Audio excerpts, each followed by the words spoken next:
Գյումրի մասին ենք ուղղակի խոսում, երկու ինտրիգ, երկու հարցի պատասխան ենք սպասում, մեկը արդյոք ԿՊ-ն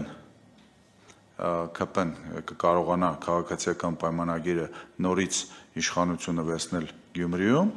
և երկրորդ հարցը իհարկե եթե չի վերցնում, ապա որ ուժն է կամ որ կոնկրետ անձնավորությունն է հավակնելու քաղաքապետի պաշտոնի։ Մեկի պատասխանը այս պահի դրությամբ կարծես թե ունենք, այսինքն ԿՊ-ն չի կարող, եթե ֆորս մաժորային լուծումներ չլինեն, դավադրություններ, այլ կերպ ասած, եթե չլինեն, փոքրիկ կամ մեծ դավադրություն չլինի, ապա ԿՊ-ն իսկապես չի կարողանալու գլխավորել Գյումրին, բայց երկրորդ հարցի պատասխանը դեռևս բաց է մնացել, դրա մասին էինք խոսում, այսինքն դեռևս պարզ չէ, թե ի վերջո ինչպես է ձևավորվելու Գյումրիի նոր իշխանությունը, այսինքն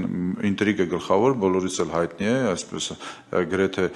քաղաքականացված ամբողջ հանրությունը, ովքեր որ հետաքրքրվում են ռեալ կյանքով Հայաստանում, այսինքն այս քաղաքականությամբ կամ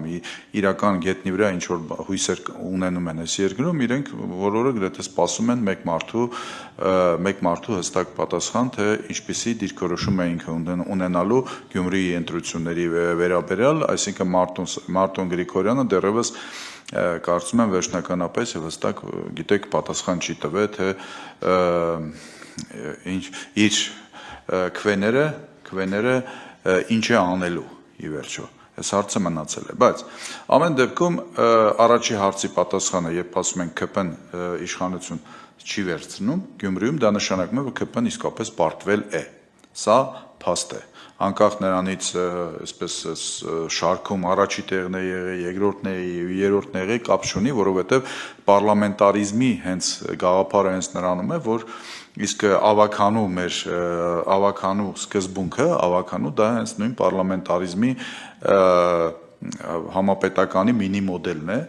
մեծ քաղաքներում, Երևանում, Գյումրիում, Վանաձորում եւ այլն, որ ավականին ըստ էության հենց այսպես էլ կարող է լինել, այսինքն կապ չունի դու ինչքան ես վերցնում, կարևոր է, որ հետո կկարողանաս դու ինքնուրույն կամ ինչ-որ խմբով կոալիցիայով ձևավորես իշխանություն, տվյալ պարագայում մենք տեսնում ենք, որ գոնե նոմինալ առումով, գոնե այս պահի դրությամբ ԿՊ-ն չունի պարտնյոր կուսակցություն, որը որ իրեն անհրաժեշտ ձայները կփոխանցի, որպեսզի ԿՊ-ն ձևավորի իշխանություն։ ԿՊ-ն փաստենք, որ պարտվել է, այլ հարց է ով է հաղթել ի վերջո, այստեղ երևի թե կարող են լինել ինչ-որ տարբերակներ, բայց դրա մասին ես հիմա չեմ ուզում խոսել, որովհետև տարբերակներ շատ կան, մենք այսպես կխրվենք, այսպես ասենք, ինչ-որ կոնսպիրոլոգիաների մեջ, տարբեր ինչ-որ բանակցային գործընթացներում ով ինչ կարող է անել, ով ում հետ կարող է բանակցել, հույս ունենանք, որ համենայն դեպս այն լուրերը, որոնք 2-3 օր եկան, որ Մարտուն Գրիգորյանը հայտարարելու է այնուամենայնիվ այն պակասող ձայների փոխանցման վերաբերյալ միասնական ընդդիմադիր այդ բանին, ֆորմատին, ֆորմատ անվանենք, որովհետև դա ակնհայտորեն ոչ թե կոալիցիա է լինելու, եթե ձևավորվի, ոչ թե կոալիցիա է լինելու, այլ ուղղակի լինելու է ընդդեմ ինչ-որ մի բան, համագործակցություն, որի հիմնական նպատակը լինելու է ԿՊ-ին իշխանազրկելը։ Եթե հիշում եք, ի սկզբանե էլ գրեթե բոլոր ոչ իշխանական ուժերը հայտարարում էին, որ իրենց գլխավոր նպատակը, այսպես ասած, ծրագիր մինիմումը, դա հենց ԿՊ-ի իշխանազրկումն էր։ Այս առումով ես կարծում եմ լրիվ բոլոր շանսերը կան եւ իրականությունն է շատ մոտ է դրան, որ դա եղել է այդ մինիմումը, մնում է հասկանանք ի վերջո ինչպես է ձևավորվելու, եթե ձևավորվելու է իշխանությունը Գյումրիում այս անգամ, որովհետև ընդհանուր առմամբ ես ինչ եմ ասում եթե, որովհետև գիտեք, որ եթե օրինակ այդ համագործակցությունը չլինի Մարտուն Գրիգորյանի եւ մնացածի